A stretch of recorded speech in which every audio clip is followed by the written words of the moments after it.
Hey guys, I hope you had an amazing long weekend with your family and a little bit of technology detoxing. I know we did, and at the same time though, really excited to kick off this week, going into third week, maybe everyone says it's the start of the actual 21-day lockdown, with an interview with a great gentleman professional in the procurement space that again is just a complete support to smart procurement, but also someone that really kind of has a compassion for his function and for engaging small business, and he has a phenomenal team in that way. So it's my pleasure to welcome Vusani Gurrine.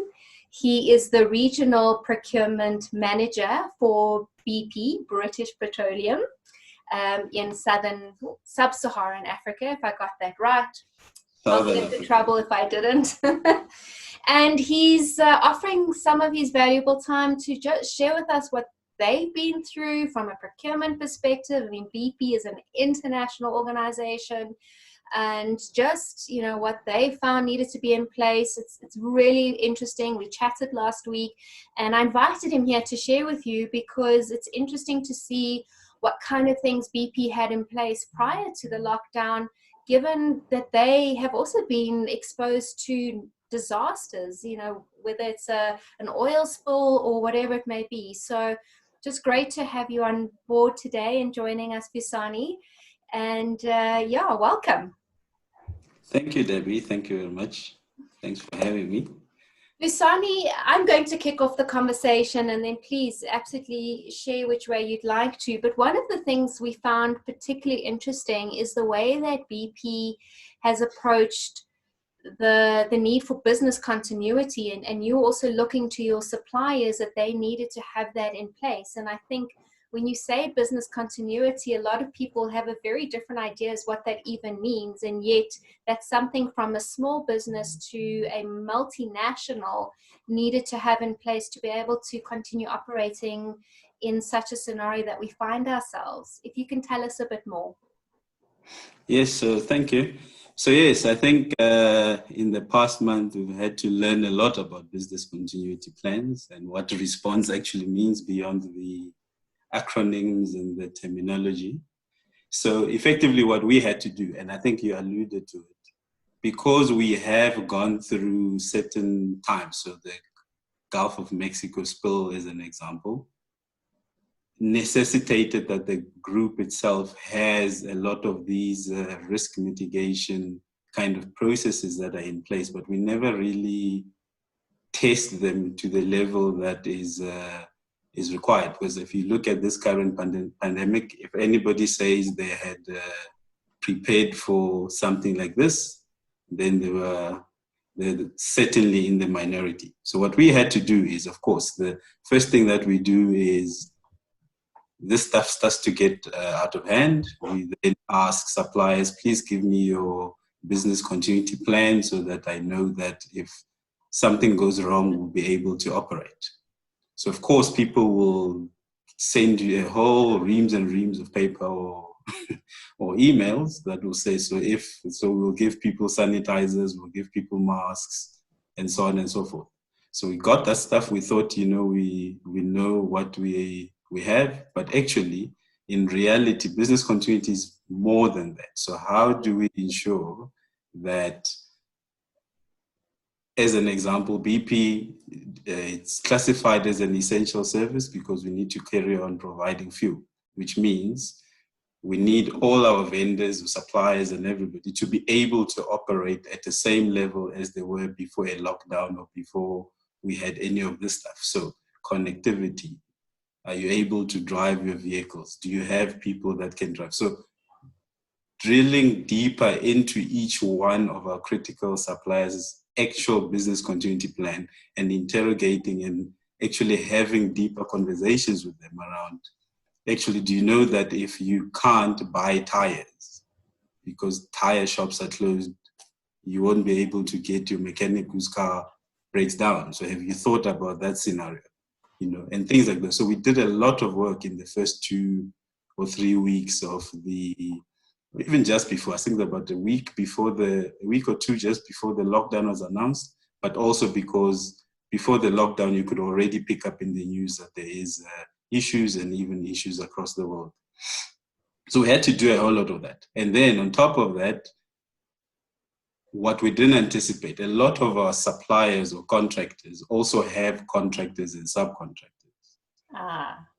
Right. So have they thought about their subcontractors? Because a subcontractor failure can cause a failure to their supply chain, which then effectively makes a failure on our side. I'll give you a perfect example. If somebody can't, so a subcontractor of a supplier that supplies us with coffee beans, as an example, at our store, we then can't sell these coffees that we have offered to all the emergency response people, so the police, military, health services, and whatever. So there is a massive supply chain that is interlinked, and where we've had to go and look at even the subcontractors.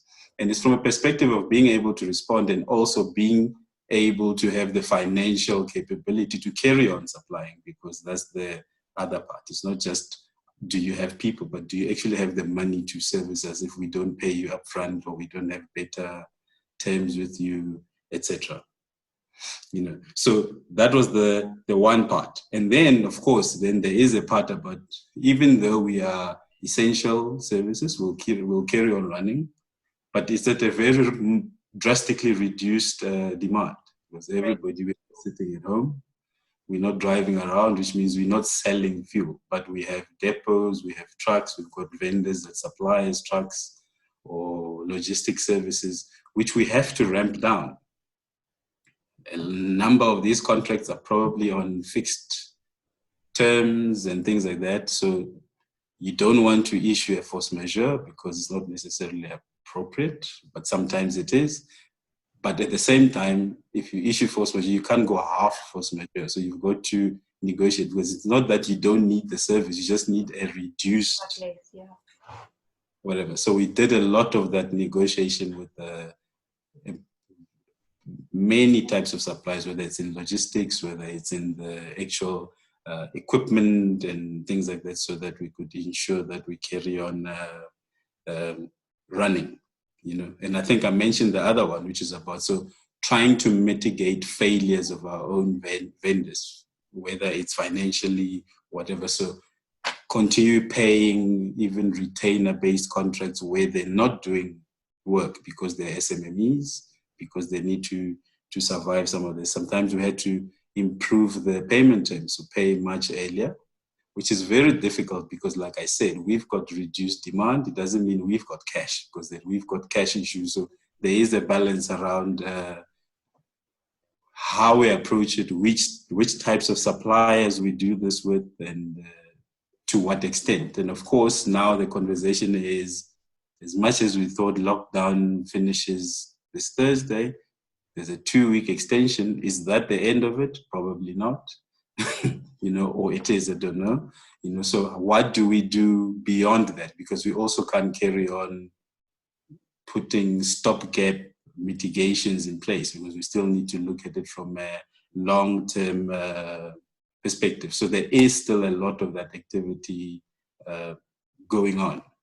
You know, so yeah, it has been a big learning, and it's very tricky to navigate, because a lot of it is unknowns, and some of the stuff you will get wrong, some of the stuff you will get right, but at the same time, you know, we do need to try. And I think the other one that I really got to really understand, which as procurement people we probably don't, you know, this over-reliance on what I call the 3 bid and a buy. Yeah.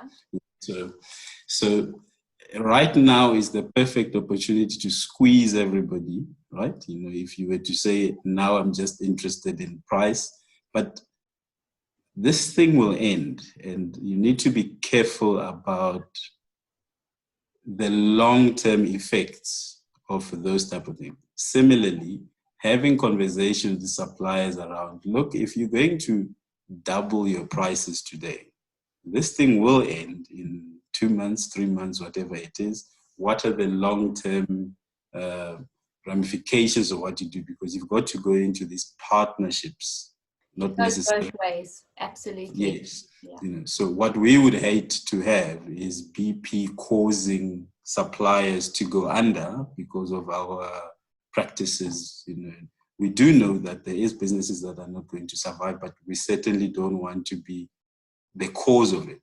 You know, so don't sell stuff to us at below cost because you have to, right?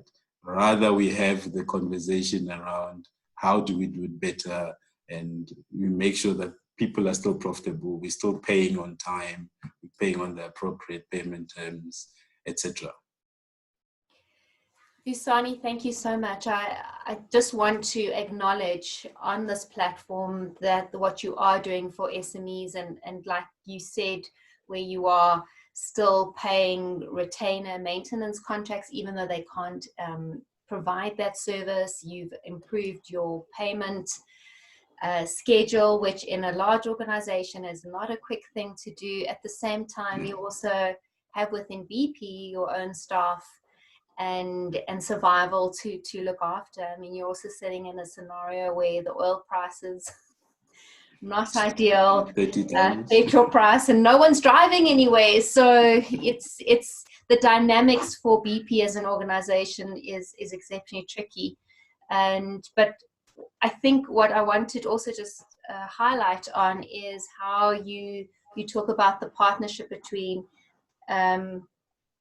SME and businesses. And I think even as small businesses, we can take the same approach and application to our service providers. You know, when you went and looked at the business continuity, so maybe my contract might be slightly cut with BP, but do I need to now go and enforce a complete force majeure to my subcontractors? And how can we rather just look after and just minimize the pie a bit as we go down? And I don't think you need to be only a big business with big cash reserve to try and apply that reality. Correct, yeah. And maybe just to pick a little bit on the procurement space, how do you feel as a procurement professional this has really challenged the function, and where is it put? Because I'll tell you the angle I'm asking about. It seems to me that there's been a very big awakening around, oh my goodness, it's all supply chain. Because now I can't get things from China, I can't get this product. Everything is so interconnected, and it really, for me, has put the procurement supply chain function right at the core of the ability to do business. It's almost like sales is not even relevant at the moment because possibly you can't sell anything. Yeah. How do you feel? Yeah, so absolutely. I think this has been a very tricky time for procurement, but also a very big opportunity for procurement. Right? So tricky in a sense of, you know, so if you are in businesses which have a lot to do with responses, so you need to buy PPE, so masks and things like that, ordinarily, which you never used to buy, right? So it's never been part of the supply chain of that particular organization, as an example. So now all of a sudden you thrust into a world of, please go find hundreds and thousands of these things, as much you don't have a cooking clue where you even start sourcing it, right? So they will not, you don't have that time of sending an RFP out so that it comes back after 4 weeks and you can evaluate it at leisure and award the contract 2 months or 3 months later. This is, I need something to respond, I need it delivered next week. So that agility, so where do you find the balance between follow process, how do you amend process, how do you mitigate against all other fraud risks or supply risks or any of that stuff, you know? So how agile is this procurement function in terms of being able to respond in a high pressured environment that says, by the way, while you're still trying to do the strategic stuff with the critical suppliers and BCPs and contracts, can you also go find a 3G dongle because people can't work Laptops. And laptops, and you've got to have it tomorrow, and you can just pick up a phone and call any mobile telephone company, and they'll listen to you even though they've never had to, right? So there's that part. Then the other part of it is businesses have realized the value of a stable and a functioning supply chain. So there is no one that I've spoken to in the past month who's in procurement where they're not being pulled into very high level conversations around what are we going to do? How do we do this? What's the input? What's the best way to do this? So that voice that, smart procurement conference last year that, is procurement being taken seriously. Now it's a pull basically of saying, well, you better be serious. So because I have a problem that only you can solve as a supply chain function, so are people being responsive to that? So we should use this opportunity. So what do you call it? Never waste a good crisis. Absolutely. Right? To then be able to have these conversations with all these other different functions which never really took it seriously, because it is a serious function. So if you look at what supply chain is, right? So if you look at the fuel, so just look at fuel as an example. Nobody thinks that there's a pipeline that is running from Durban to Johannesburg that needs to be fed through some refineries or ships or whatever. If you are quarantining ships for 14 days, what's that impact to the system, to the security of supply of fuel? Of course, yes, it's not only about fuel. What about the oils that your power stations use? What about all these other things? So in whatever sector, supply chain is a very important, critical function, which today is being asked to respond and be able to assist businesses navigate through this time that nobody can figure out. So I think for me, it is a massive advantage, while at the same time will be challenging because you won't get away from the normal day-to-day transactional activities that would still be required. It's definitely agility, innovation, flexibility. And the positive is it's supply chain is really at the core. And even from a public sector point of view, we've been supporting around sharing information on that, on the disaster procurement policy, because that had to be pushed out very quickly. So very, very interesting stuff. Vusani, we're almost out of time. I again always say I could sit here for another hour. Actually, Vusani and I already chatted last week, but I could keep talking. Vusani, I'd also like to maybe just as a wrap up, wearing the two hats, and I mentioned right at the upfront that you're a keen supporter of small business and just helping build that bridge between small business and big business. What would be your advice to any small business at this stage going forward? Yeah, I think firstly, this pandemic is going to end. Let's put it that way. So everybody knows it's going to end. And how do you fit in post as an SME when it all ends? Because there are going to be fundamental changes.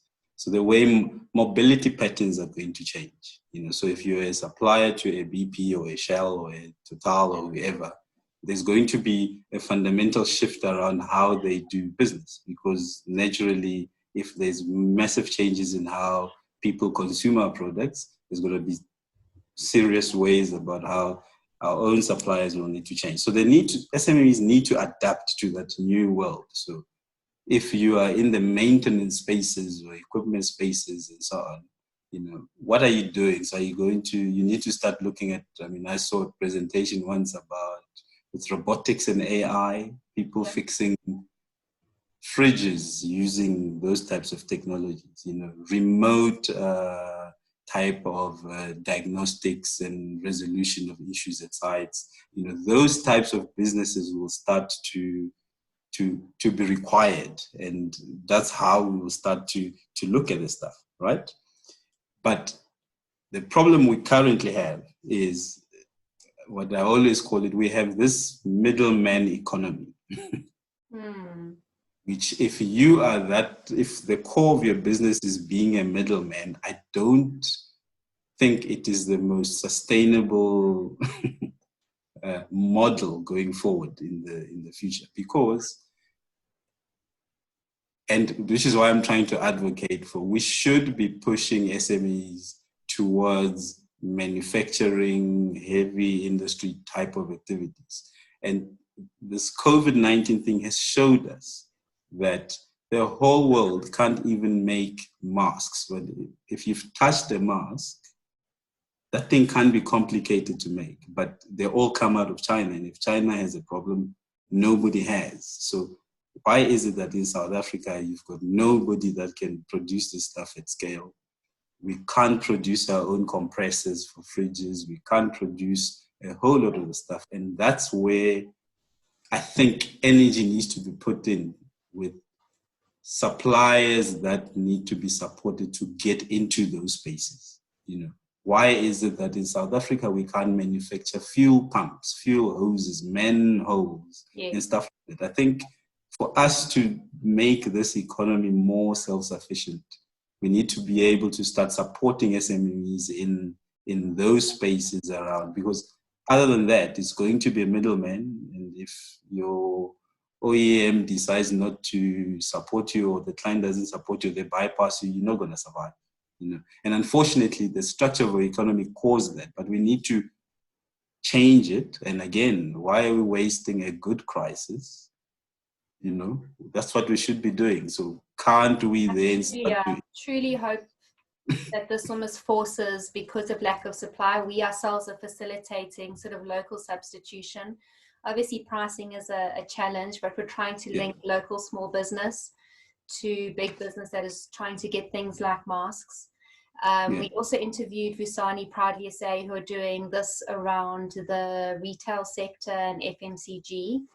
But I mean, that's two small areas. You're absolutely right. And I actually read an article this morning by Vusi Timbakwaya. He put out a newsletter about why junk status is a good thing. But he talks about, and I've heard him refer to it before, the apartheid structure. And he's not saying it was a good thing, but what he was saying was good is that we were forced to be self-sufficient. Yeah. To make our own. And so, I kind of hope exactly what you're saying, that it will force people to not take the easy route, because now it's the only route. Yeah. Vusani, I think, Don, we have to go. It's been great, and I hope our viewers from a small business and from procurement side really enjoyed your insight. I know I have. And stay strong, all the best. And as you said, it will end and we will start driving around. But as you said, mobility will be different. So let's wait and see what that is. Maybe we'll be flying around. How cool would that be? That's also fun. But thank you very much, Debbie. Thank you. I think you guys are doing this is a very good initiative. And I hope more people do participate and add to it. But thank you. I hope so. And I hope it benefits. So thank you. Thank you.